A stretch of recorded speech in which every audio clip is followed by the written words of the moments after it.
عليكم السلام. أهلا بكم أحبتي في برنامجكم لحظات قرآنية، وهذه الحلقة رقم 332، ونحن لازلنا في موضوع الطعام باعتباره نوع من الرزق. ويعني نتوقف هنا مع موضوع اسمه الطعام المسكين. قلنا أن الطعام هو الحاجة الضرورية أساسية جدا، وبه تقوم حياة الإنسان.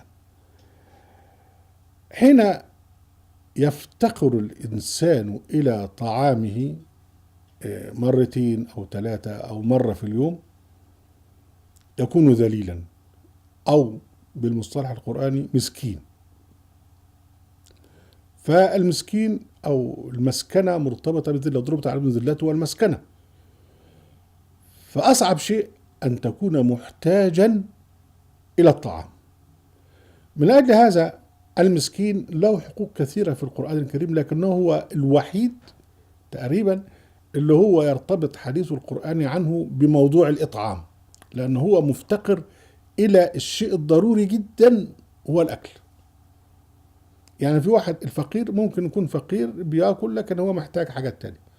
لكن احنا بقى لما يكون فقير ومحتاج انه ياكل، ده يبقى مسكين. ومن هنا يأتي الحث على إطعام المسكين، ويرتبط الإطعام أو الطعام بالمسكين بالذات. وهنا يعني روعة التشريع الإسلامي في كفالة المسكين، لابد أن يطعم، ويطعم كل يوم إلى آخره. الله سبحانه وتعالى جعل الطعام المسكين في الفدية والكفارة. يعني في الصوم ربنا سبحانه وتعالى يعني على الذي لا يطيق الصوم قال وعلى الذين يطيقونه فدية طعام مسكين. وفي الظهار لما واحد يعني يحرم مراته عليه ولا أنت عليك ظهر أمي، ربنا سبحانه وتعالى قال جعل في الفدية، قال فمن لم يجد فصيام شهرين متابعين من قبل أن يتمسك، فمن لم يستطع فإطعام 60 مسكينا. واللي يحلف ويحنث بالقسم بتاعه فربنا سبحانه وتعالى لا يأخذكم الله باللغو في أيمانكم، ولكن يأخذكم بما عقدتم الأيمان، فكفارته إطعام 10 مساكين من أوسط ما تطعمون أهليكم أو كسوتهم. يعني تطعم 10 مساكين من نفس الأكل اللي بتاكل أنت وأهلك.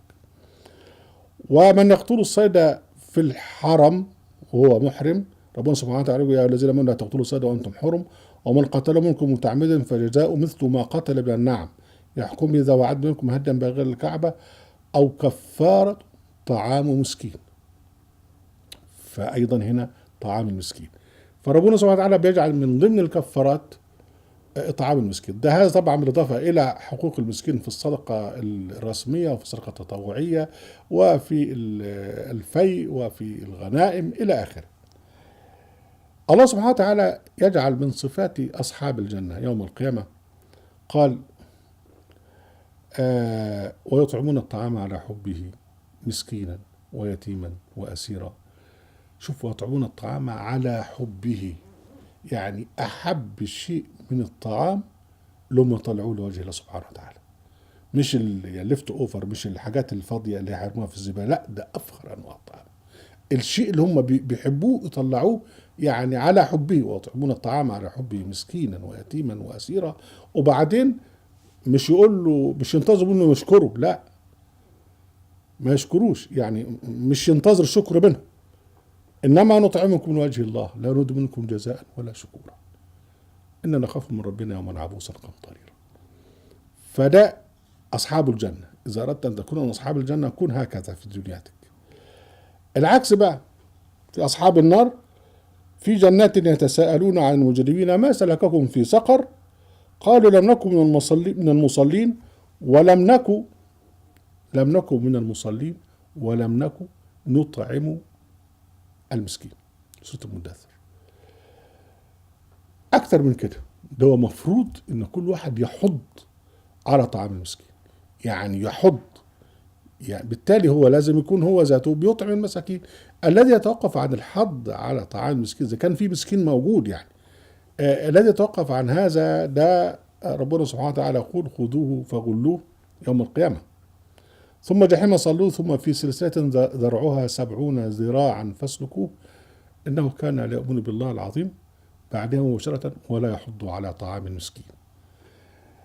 وربنا سبحانه وتعالى يقول كلا بل لا تكرمون اليتيم ولا تحاضون على طعام المسكين. لما يكون مجتمع بهذا النظام وليس فيه حث وحض على طعام المسكين، وما هذا مجتمع ساقط. ويقول سبحانه وتعالى أرأيت الذي يكذب بالدين فذلك الذي يدعو اليتيم ولا يحض على طعام المسكين.